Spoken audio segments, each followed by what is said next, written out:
Continuing discussion of learning, particularly with emphasis on cognition and internal, perhaps unobservable processes leading to successful solutions and desirable behaviors.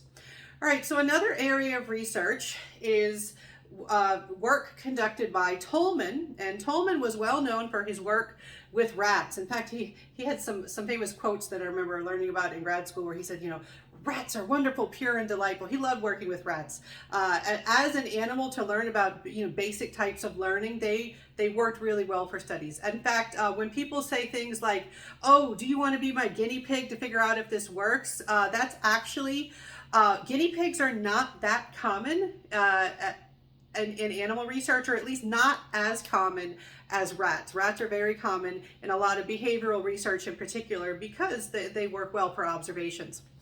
And so Tolman was working with rats, and he was doing studying maze learning. Now, previously we talked about some things that could be incorporated into getting rats to learn how to navigate a maze. Like, you could use reinforcement. You can use principles from operant conditioning, and you can reinforce the rats. Maybe you can use a primary reinforcer like food. And so if they successfully navigate part of the maze, you give them food to try to reinforce them for getting the answer correct, essentially. And what Tolman did is, when in one of his studies, he had different groups.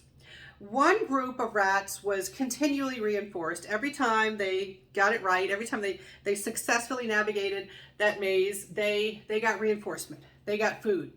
And there was one group that had no reinforcement whatsoever, and they would just kind of wander around, and then they get to the end of the maze, and it would be almost like accidental, like, okay, hey, I'm out of the maze, all right.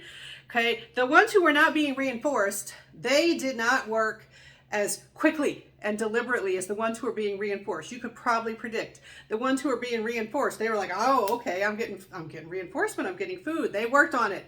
They got out of the maze very quickly. Now, he also had this interesting third group that at first they were not reinforced. So at first they wandered around aimlessly. They would get out of the maze, and it looked like it was almost an accident that they happened to get out of the maze. But then on day 11 of his observations, he started reinforcing them. Now, this interesting thing happened. As soon as the reinforcement was introduced, that, hey, you get through the maze, there's food waiting for you. As soon as the reinforcement was introduced, there was a sudden improvement in their behavior. All right. They were like, oh, okay, now I can go through quickly. They looked identical to the rats who've been reinforced continuously all along. Now, this is important because given what we had known up until that point, you would have predicted that when you introduce the reinforcement, you would see a slow improvement in their performance, because previously it looked like they weren't learning much of anything. All right. Well, they were keeping it hidden. There is a type of learning that can remain hidden until there's a reason for you to show it. Now, another word for hidden is latent. Latent is a word that means hidden or below the surface. And then we have latent learning.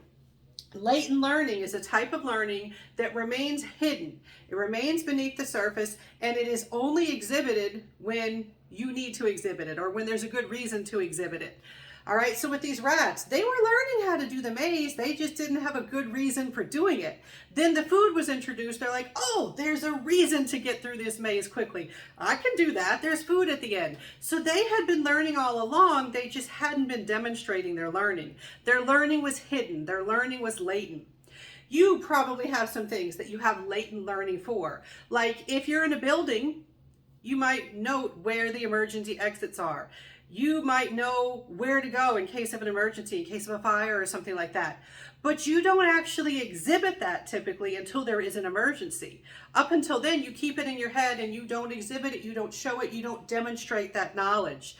Also, there might be some place in town or some place on campus where you know where some place is, but until you have a reason to go there, you don't demonstrate that you know how to get there.